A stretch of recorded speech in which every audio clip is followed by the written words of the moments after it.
Amen. Now, in your Bibles, Jonah chapter 2, let's read from verse number 7 down to verse number 10. And I'll expound to you after I pray. Let's all stand. And this is the message of God. Dinimugi ka ng mensahe, ng atong pagkadunggon karon in Jonah. Last week, we talked about the lame that was lamed from his mother's womb hangtod the Lord find him. Amen. And mingon ni Pedro ug ni Juan, silver and gold have I none, pero na ako'y butang nga gikinahanglan nimo. In the name of Christ, rise up and walk. And there's a man in the temple, joyful in the temple, leaping, walking and leaping and praising God. Last week, we talked about joyful in the temple. Paghapon sa ganito, from begging to blessing. And this morning, let's talk about another character in the Bible. Nag-focus on thanksgiving. Being thankful. Itong layman, he expresses his thankfulness, walking and leaping and praising God. Dini ka in the book of Jonah. How can he and how can we hear thanksgiving here?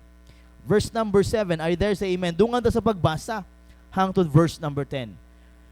Ready, read. When my soul fainted within me, I remembered the Lord, and my prayer came in unto thee, into thine holy temple. They that observe lying vanities forsake their own mercy. But I will sacrifice unto thee with the voice of thanksgiving. I will pay that I have vowed. Salvation is of the Lord. And the Lord spake unto the fish, and it vomited out Jonah upon the dry land. Let's pray. Father, thank you, Lord, for thy words. Thank you, Lord, for the songs. Thank you, Lord, for your presence. Thank you, Lord, for the fellowship. And Father, I pray this time, I pray that you would give us this message that you gave me. Lord, please use me, Lord. Open my mouth. Use my heart. Lord, please hide me, Lord, behind your cross. Let your words, Lord, be upon my mouth this time. Father, bless your people. Give us something we do really need. And Father, ay tugod Ginoong dautan nga mag-dominate Ginoo sa huna-huna o kasing-kasing. And I pray, Lord, for the Holy Spirit, Lord, to control, convict, and convince. O God, these prayers, I pray in Jesus' name. Amen and amen. Palihog maglingkod. Now, we know the story of Jonah. Maski mga bata, sa primary, nakabalo sa storya ni Jonah. Chapter number 1 of the book of Jonah is about Jonah having the commandments of God. Gisugo sa Ginoo to go to Nineveh. Amen. Nineveh, present name niya, Iraq. Amen. So the Lord wanted him to be there preaching His word in Nineveh. The Lord, Jonah received that commandment from the Lord. But Jonah bought a ticket going to Tarshish, which is now Italy or Rome. And he bought himself a ticket going there, and he rode, nagsail siya sa usa ka barko, and there we know the story, nagpadalaan sa Ginoo og bagyo. Ingana gina mga igsoon, no, pag wala ka na sa kabubuton sa Ginoo, padadaan di kag bagyo sa Ginoo. And on mga igsoon sa dagat, gibagyo ang sakayan niya, ginasakyan ni Jonah, and even the people in that boat, in that sakayan, mga igsoon, grabe ang stress. And they called every gods they knew, but there's one person there nga naghigda-higda lang, nga nakamatikod ang mga tao. Unsa man kadiha, tawaga ang imong Ginoo. And nahibawan mga igsoon nga ang hinungdan mitagan dahil ni si Jonah gikan siyang Ginoo. So mga igsoon nagkaslat sila o gitambog si Jonah didto sa linaw nga kalayo sa dagat. Amen. Sa dagat og naay naghulat nga dako kaayong isda, and that big fish swallowed Jonah alive mga igsoon. And that's chapter number 1. And chapter number 2 is a chapter about Jonah sa sulod sa tiyan, sa belly, sa isda. And there in verse number 1, he said, in chapter 2, then Jonah prayed unto the Lord his God out of the fish's belly. So may ampo si Jonah, sulod sa tiyan, sa isda. Amen? So buti pasabot buhi si Jonah, sulod sa isda. So, pwede tayo, pastor? Pwede. Mamagiingon din Gusto ka musulay? Amen. Then Jonah prayed unto the Lord his God out of the fish belly, and said, moningon ni Jonah, I cried by reason of mine affliction unto the Lord, and he heard me. Out of the belly of hell cried I, and thou heardest my voice. Ingon ni Jonah, siya ni ampo, I cried by reason of mine affliction. Afflicted, why? Because he was suffering sulod sa belly sa isda. You can see here, taod, why? And I cried, thou heardest my voice. Nakadungog ang Ginoo sa pangaampo ni Jonah. Verse number 3, for thou hadst cast me into the deep, in the midst of the seas, and the floods compassed me about. All thy billows and thy waves passed over me. Nag-describe si Jonah, unsay naa sulod sa isda. Amen. Then I said, I am cast out of thy sight, yet I will look again toward thy holy temple. Ang huna-huna ni Jonah gihapon ang templo, gihapon sa Ginoo. Ang huna-huna ni Jonah ang Ginoo. Mga igso, wa niya gingon din mga igso, ang ngano, pero ang gingon diha nganong naasa dito. Verse number 5, the waters compassed me about, even to the soul. The depth closed me round about. The weeds were wrapped about my head. Amen. The weeds were wrapped about my head. Ang mga kinaon sa isda na nagapulupot siyang ulo. I went down to the bottoms of the mountains. The earth with her bars was about me forever. Yet hast thou brought up my life from corruption, O Lord my God. When my soul fainted within me, I remembered the Lord. My prayer came in unto thee, into thine holy temple. They that observe lying vanities forsake their own mercy. Nakahuna-huna si Jonah, mga igsoon, unsa ang importance gawas sa isda. Nagstura si Jonah, mga igsoon, ang kinabuhi gawas sa judgment sa Ginoo. Unsay kinabuhi gawas sa belly sa isda. But mga igsoon, sulod sa kangit-ngit sa iyahang kuasa kana nga tay, mga igsoon, he called upon the name of his God. Kana bitaw naa kana sa kangit-ngit na kas na kong problema, murag imupasaan na tibok kalibutan, ayha pa ka makahuna-huna, unsa kaayo ang Ginoo kung wa gyud ka misupak kaniya. In verse number 8, mga igsoon, they that observe lying vanities forsake their own mercy. Sila nga nagasunod sa mga dili maayo, sa dili Diyos, sa mga Diyos, mga igsoon, silang kaugalingon, they observe in vanity, mga igsoon. Dawa ang atong sundon lang yun ang atong Ginoo. In verse number 9, he said, but I will sacrifice unto thee with the voice of thanksgiving. Nakapasalamat lang gihapon si Jonah, even there in the belly of the fish. Nagpasalamat lang gihapon si Jonah, maskin pa iyahang ginaantos ang judgment sa Ginoo kaniya. Sa mga consequences niya, iyahang gihapon nagpasalamat sa Ginoo. I will pay that I have vowed. Salvation is of the Lord. Mga igsoon, wala ka pangayo si Jonah dinhi, Lord, pahawa ako dinhi, ipagawas yun dinhi, but he just praised God. And verse number 10, mga igsoon, ang pinakanindot, and the Lord spake unto the fish, and it vomited out Jonah upon the dry land. So gihatod si Jonah. Abi niya, musakay sa luxurious ship going to Tarshish. Musakay sa gwapo kayo nga barko going sa usa ka lugar nga ganahan kay niya by a wonderful sakayan, a wonderful ship, comfortable ship, pero wala siya kabalo that God i-transfer siya sa paraan sa Ginoo para dadon siya sa dapat niyang paadtuhan. Not maybe on the coolest and brightest, on a comfortable place nga yang nasakay, but the Lord took him in the belly of a fish and take him to the place where he needs to go. And that is Nineveh.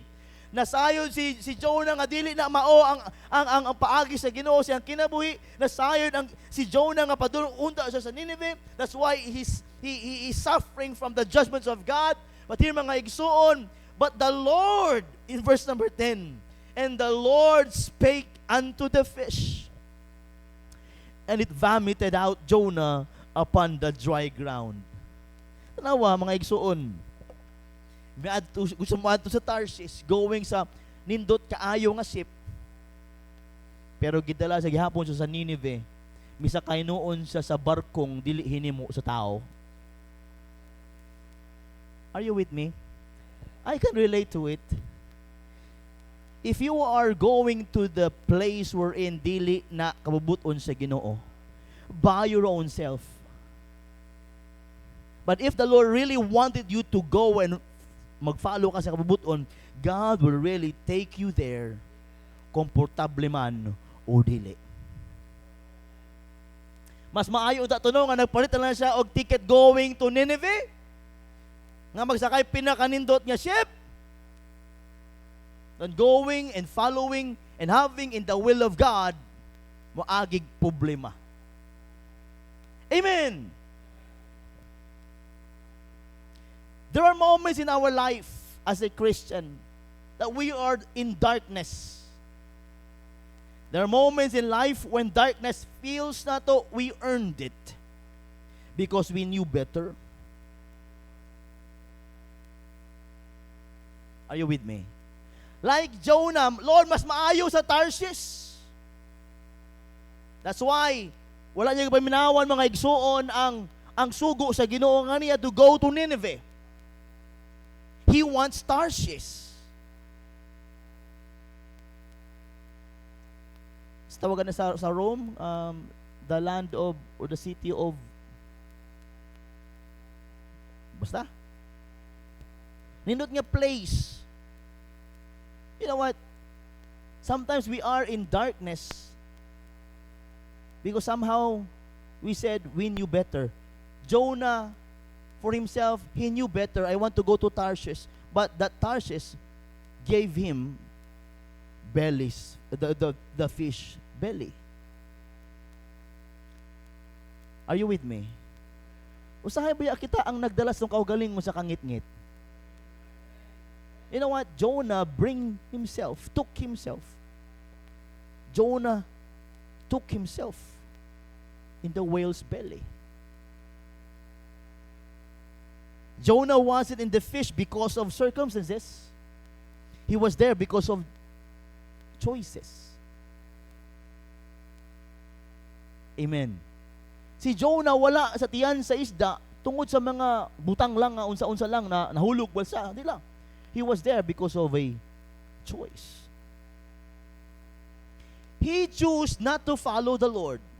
He chose not to follow God's will, God's plan, and God's way. That's why he was there in the whale's belly. It was not himself that took him there, but his choice. His choice. But yet, mga igsoon, even in the belly of judgment, God was not absent. God was not silent. And God was still good. Oops! So na, Pastor? Yet, even in the belly of judgment, God was not absent. God was not silent. And God was still good. Why good? Kung he was in judgment, because Jonah was still alive.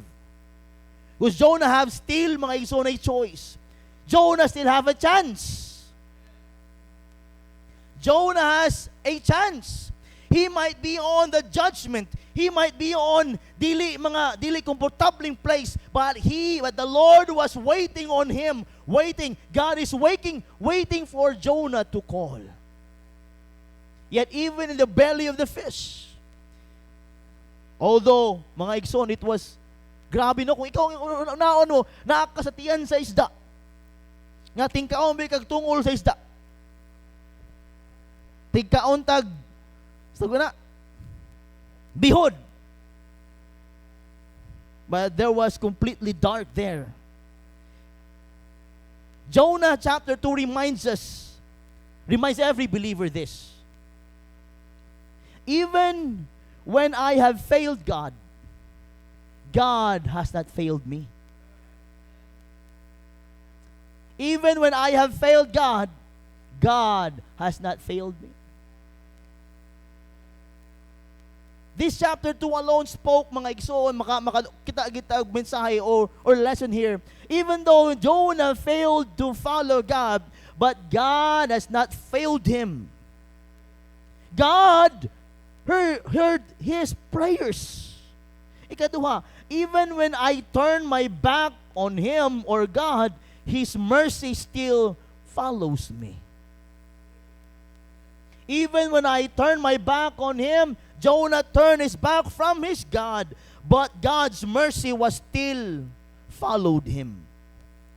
Even when I'm in my lowest, He's still at His best. Jonah did nakasulay sa tiyan sa isda, but he did experience also nga walay kinsa-kinsa naka-experience. Kinsa ba sa Bible naka-experience yan sakay sa first class whale's belly going to Tarshish? Siya lamang. Even when I am at my lowest, even though that whale took him to a very deep place on the ocean, but the Lord gave him His best. God still heard him pray. Out of my disobedience, God still good, even there. God still good to Jonah, even there in the whale's belly. That's why I started our message tonight. This morning, God still good, even there. God still good even there. Even sa atong mga problema, even sa kalalom sa atong mga ginagihan, even sa kalalom sa mga bagay-bagay nga atong ginalisdan, but God is still good even there. Jonah, mga igsoon, nakaingon gyapon, God is still good. He heard my prayers. He heard my cries. And the Lord nagstorya sa isda, dadag na siya sa pantalan o sa fish port. I have 3 things for you here. How Jonah na nakaingon tani nga, makarelate tani nga mensahe, God is still good even there. Mga igsoon, nakasulay na baka kalisod, kalalom sa kalisod. Walay taong wala naka-experience na ang masing bata nakasulay. Murag si Jonah, tustiyan siyang mama. Maskin pa unsa kalalom, unsa kangit-ngit ang atong mga ginaagian karon, God still good even there. Do you agree? Nga masking unsa pa kalisod ang atong ginaagihan, masking unsa kalalom ang atong ginakalistan, pero makaikunta maayo gihapon ng Ginoo maskin didto.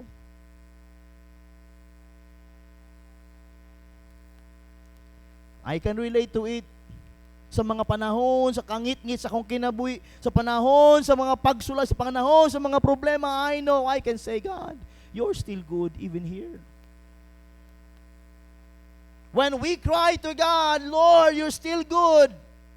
Kinahanglan pa dagot dalon sa Ginoo, ayang katawa sa kangit-ngit aron makapangitag kahayag ang kahayag niya ang Ginoo. Number 1, mga igsoon, God is still good, even there. Jonah, see verse number 1. Verse number 1 in your Bibles, please. Then Jonah prayed unto the Lord, his God, out of the fish's belly, and said, I cried by reason of mine affliction unto the Lord, and He heard me. Out of the belly of hell cried I, and Thou heardest my voice. O igsuon kaning verse number 2, dili ni prophetical verse. It is a verse nga tinuoray nga tuag yun si Jonah dito sa tiyan sa isda. O mga igsuon, number 1, you can see makaingon si Jonah, God is still good even there because Jonah saw the consequence. The consequence. Ang consequence ng disobedience is to be there in the whale's belly. He suffered the consequence of running. But even there, God heard him. Amen? Usahay na sa mga consequences because kita man po na nagdala sa kaugalingon dito. Jonah brings himself to this consequence, the consequence of disobeying God. Number one, mga igsoon, we could see a place of distress. Ang tiyan sa belly sa isda, mga igsoon, is a place of distress. Ingon niya, out of the belly of hell cried I. Makahuna-huna gid ko mga igsoon samtang nagabasa ko ani, I can feel Jonah when he said, oh grabe dire sulod sa tiyan sa isda. I can feel the consequence of my disobedience. This place is the place of distress. Sin takes us deeper than we plan to go. Abi ni Jonah, okay ra, ang padulong kong touch, but now, running away from God will bring us to the consequences that we will never like. Somehow, someway, mga igsoon, when we do sin, there will always be consequences. And sometimes, and maybe mga permintig yun, that the consequences, mga igsoon, dili kita ang mupili, ang Diyos yun. Ang sala nga atong gipili nga himuon, dili kita mo pili sa consequence. We can sin any kinds of sin, but the consequences ang Diyos ang mamili. It was God's purpose, it was God's choice nga dadon si Jonah in a place of distress that even him cannot understand why is this is happening. Sin takes him deeper than he planned to go. Consequences are not God's cruelty. They are God's mercy calling him back. Consequences are not God's cruelty sometimes. Amen. Sabi nato, kung na ginabunalan sa Ginoo, disiplina ni, pero somehow, some way, they are God's mercy calling us back. Jonah, you don't need to die there. Jonah, you don't need to stay there. You can choose. You can call. That is not that consequences is not for you to stay there, to die there, but that consequences is I'm calling you back, Jonah. I'm calling you back. That's the mercy and grace of God. Somehow, some way, we are on the consequences that we choose, mga igsuon. Gipili nato na sa laa. But somehow, that is God calling us back. Listen to this statement. The darkness Jonah felt was not the end. It was the beginning of God's rescue. The darkness Jonah felt was not the end. Abi ni Jonah, mo na itong last day. It was the beginning of God's rescue. Because when a child calls his father, the father will hear. And the father's ready to rescue. Somehow in our life as a Christian, we maka-experience the darkness, problems. But somehow, mga isuon, it is just a calling of the Lord to call us back. It is the beginning of God's rescue. Pero usahay, bungol lang ta, buta lang ta nga di nato na makita. Because we are enjoying sin. The consequence, a place of distress. And a prayer in the depth we could see. Jonah prayed, he said, I cried by reason of mine affliction. A prayer in the depth. Asa man sa gidalas na kung isda, but Jonah prayed there. God allows consequence, but He never blocks communication. Gi-allow sa Ginoo mga consequences nga maabot sa itong kinabuhi, but He never block us out sa atong komunikasyon. We can still pray. It doesn't mean you are there in the deepest part of your life, in the darkest place in your life, but you can still and we can still call on our Father. Dili mo di pasabot, wala na, dili na, putol na ang communication. No, even in the darkest place of our life, even in the deepest place of our problems, when we say, Lord, God hears it. Makadungog lang gihapon ng Ginoo. Even judgment becomes a prayer room. Amen. Somehow, some way, nana ka sa problema nimo, di ba? Ang problema nimo becomes your prayer room. Lord, please, napiang ko, kaya wa ko nagsimba, Lord. Ayuhan na ni Lord. Kung ayuhon mo ko, Lord, mo balik og simba, mo sulwinin ko, mo visiting ko, mo uban ko sa usang ministry. Kung giayo bitaw, wa day. Somehow, some way, ang mga problemang ginahatag sa ato becomes our prayer places. Kung asa pagka nagaproblema, dito pa ka nahimong mainampuon. Nya usahay mangnawag nanta sa Ginoo kung wa lang tay bugas. Pero naaga ni bugas di good kasampit sa Ginoo. Pero wa nay makaon to ana. Lord, nag-ingon ka nga imong supply ang akong kinahanglan. Asa man ron? God will never amen ipadayon ka nga di mo makita ang lesson nimo diha. A prayer na depth. When you can't run anymore, you start praying right. Kang mati ka na, gaampo ka mo daog pa ka. Amen. Sulay ko ka ng dulag chest, sakitag ulo eh. Kana bitaw 4 moves na lang, mati ka na. Kanang kita nimo nga mamati na ka, mapildi na ka, diha ka na huampo. Sa iyang po pa naman, manaya na lang ka. Mo likod karon.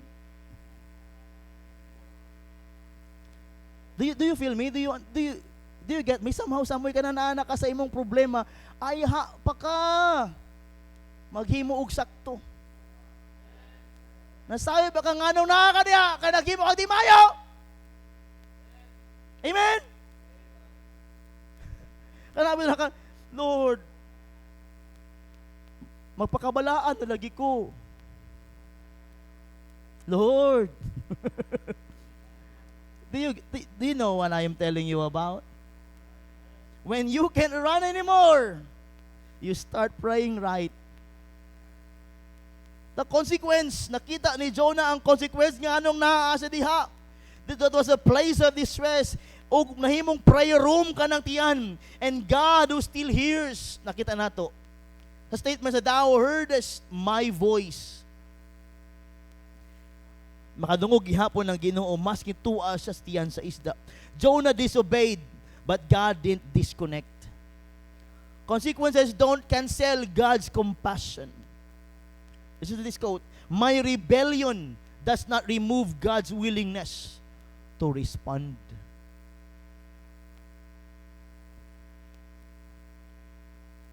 Nakita ni Jonah ang iyang consequence, pero out of his rebellion, out of his disobedience, he saw God's response.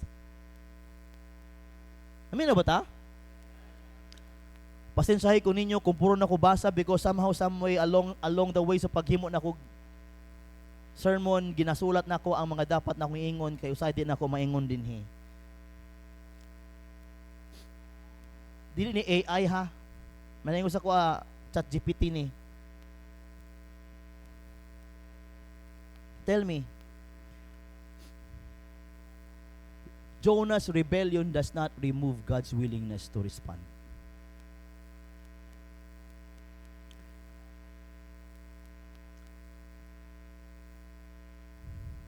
How many times did we rebel against our God? How many times did we disobey God? Pila ka beses na nato wala gipaminawa ng Ginoo? Iya bang giputol ang inyuhang communication? Was His mercy stop? But the Lord is very willing, still willing to respond. But somehow malain lang ta kay our expectation dili mao.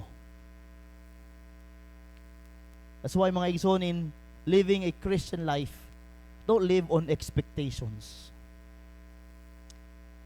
Don't live on expectations. Live in the will of the Lord. Kung mauma na ang kabubuton sa Ginoo, let the will of God be done. Don't expect good things to happen.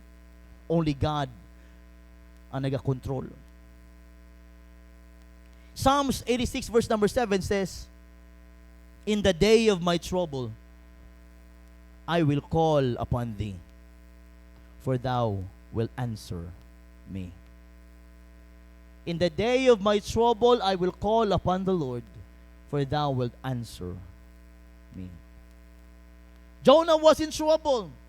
He was facing the consequence. He was there on a very dirty place, in a very dark place, in a place wherein no one could ever nga makahuna-huna, pwede ba dahil na mabuhay sa isda, but he did. And the best thing he knew, that while he was there on the consequences of God and the judgment of God, the best thing he did is to call upon the name of the Lord, and he knew God will answer. God did answer. God did answer. It doesn't mean mga pangayon na kapasaylo sa Ginoo, mawala na ka sa consequence. No! You'll still be in the consequences. God may forgive us, but we are not excused sa consequence. God will forgive us, pero dili ta excuse na buti pasabot nga kwaon ka na diha. No, you will still undergo process. O ikaduha, ito makita ang mga igsuon in verse number 3 down to verse number 6. Jonah chapter 2 verse number 3 and the verse number 6, we saw mga igsuon, and for thou hadst cast me into the deep, in the midst of the seas, and the floods compassed me about. All thy billows and thy waves passed over me. Then I said, I am cast out of thy sight, and I will look again toward thy holy temple. The waters compassed me about, even to the soul. The depth closed me around about, and the weeds were trapped about my head. I went down to the bottoms of the mountains. The earth with her bars was about me forever. Yet hast thou brought up my life from corruption, O Lord, my God. You can sense mga igsoon din ni unsa ang ginaagihan ni Jonah sulod sa tiyan sa isda.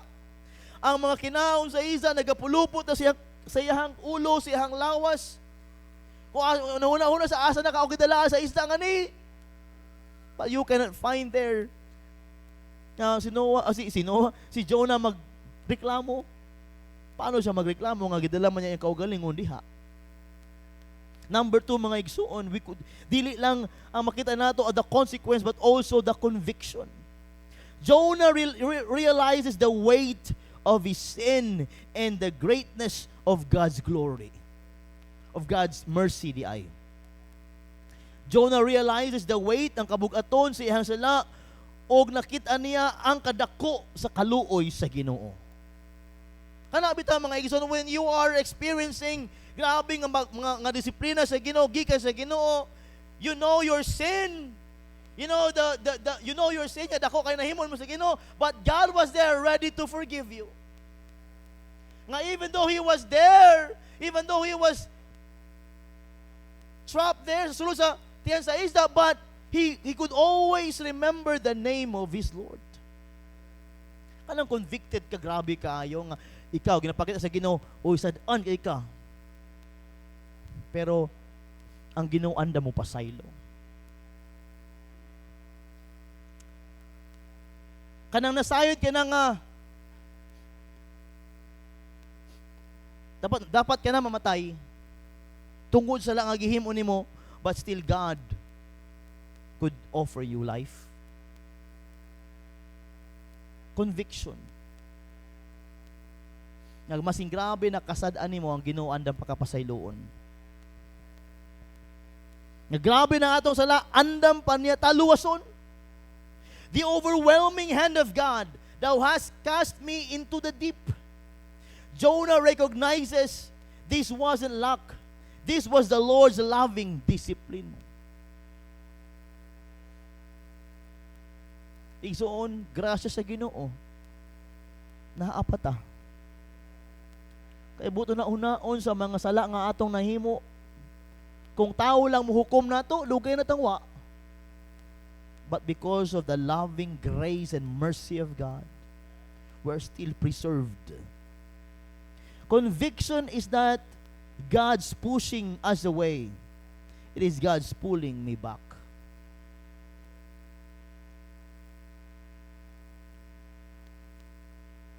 Do you feel me, mga igsoon, when we talk about Jonah? Jonah di naman dapat sa mabuhi pa, pero tungkol sa kaluoy sa Ginoo.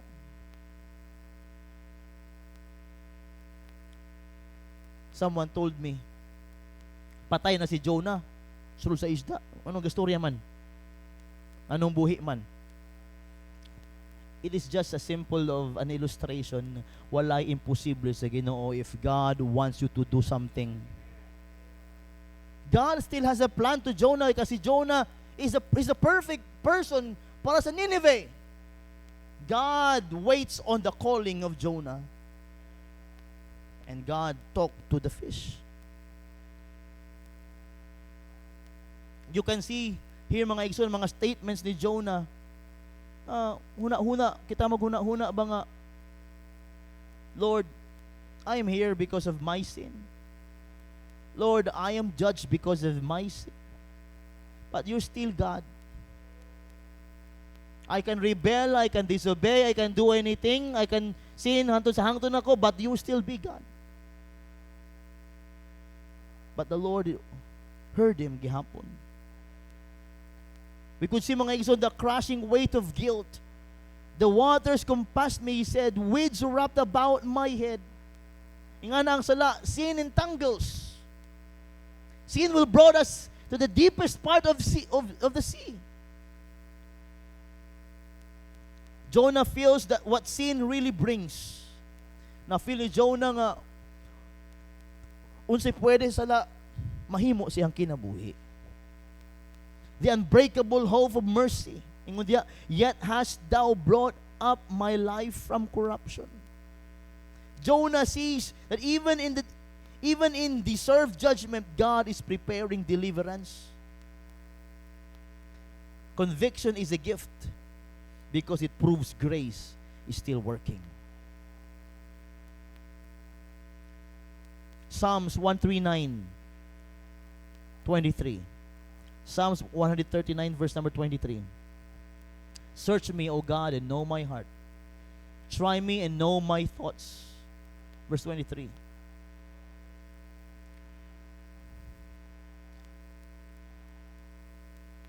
Search me. God is still good even there. We can see the consequence and the conviction. Number 3, verse number 7 down to verse number 10. Kung gibasa ganiya, balik ta dito please. Verse number 7 down to verse number 10. This is the thing that Jonah was really praying for. When my soul fainted within me, I remembered the Lord. And my prayer came in unto me, into thine holy temple. They that observe lying vanities forsake their own mercy. He was visualizing the people in the boat, in the ship. Ngayang gisakyan nga na nawag nag mga Diyos-Diyos. Listen to this. And in verse number 8, they that observe lying vanities forsake their own mercy. As I study, it is about those people nga yang worship dilit padulong diri sa Ginoo, they're forsaking mercy. They're forsaking mercy. Those who worship idols, they're forsaking mercy of the Lord. He saw the ship, and the ship, mga people nagapanawag na silang Diyos-Diyos, and he, in his mind was those people ba? They're forsaking mercy of God because they were worshiping and calling any gods. Verse number 9, but I will sacrifice unto thee with the voice of thanksgiving. I will pay that I have vowed. Salvation is of the Lord. And the Lord spake unto the fish, and it vomited out Jonah upon the dry ground. Number 3, you could see, and you can see, and we can see, mga igsoon, his confession. His confession. Jonah turns from rebellion and returns to the God he ran from. Jonah turns from rebellion and returns to the God he ran from. Si Jonah, gidaganan niya ang iyahang Diyos, pero diha-diha sayang sulod sa tiyan sa isda, he ran back to the Lord. And he confessed. And he confessed. Remembering heart. As a remembering heart, he said, my soul fainted. I remembered the Lord. Confession begins when remembrance returns. Aya baka makadumdum sa Ginoo, mga igsuon ka na bitawng. Grabe ng imuhang mga giagihan. Hard places have a way of restoring forgotten truths. When I remember God, hope returns. When I forget Him, failure reigns. When I remember God, hope returns. We could see also mga igsoon a renewed prayer. He said, my prayer came in unto thee. Prayer that was silent is now sincere.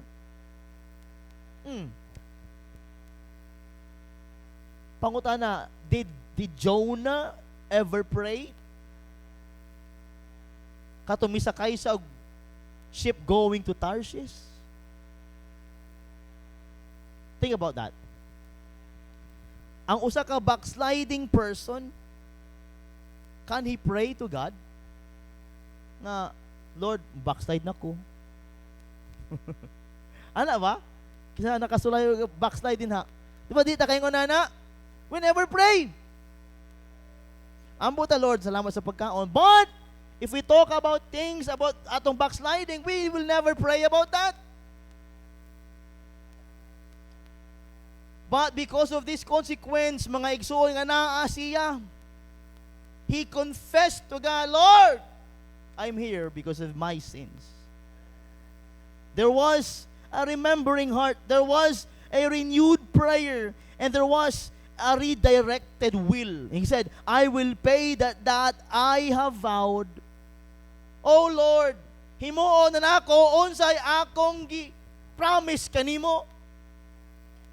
He confessed, Lord, I will make what I have vowed. I will pay what I have vowed. True confession produces change. Amen. Ang tinuod nyo pagkumpisal sa imo mga sala, nagahimo o kabag-uhan si mo kinabuhi. Jonah surrenders to obedience. Ganya, he surrenders to his own will, but now he surrenders to pursue God's will. He surrenders to obey the Lord. Listen to this. Confession without change is just commentary, not a repentance. Amen. Confession without change. Kanang pagpangayon mo kapasayloan sa Ginoo, kung imong ba rana, wala na repentance. Kung tinuuray na, naagyoy kabag-uhan. And now, do you remember when you pray, kung mga kapasayloan sa Ginoo, di ta mangayo sa Ginoo kapasayloan sa mga sala, jud nga atong nahimo, atong i-generalize, Lord, forgive me for all my sins. Muta na Ginoo, what kind of sin? Kung walay confession ngay nga na unsa nga sala imong gihimo, there will never be change. To repent means what? To rechange, redirect your life. Amen. 1 John 1:9, if we confess our sins, He is faithful and just. Now mga igsoon, God is still good even there. Jonah saw the consequence. So this, and I'll be done. Nakita ni Jonah ay ang consequence. Sa ikaduha.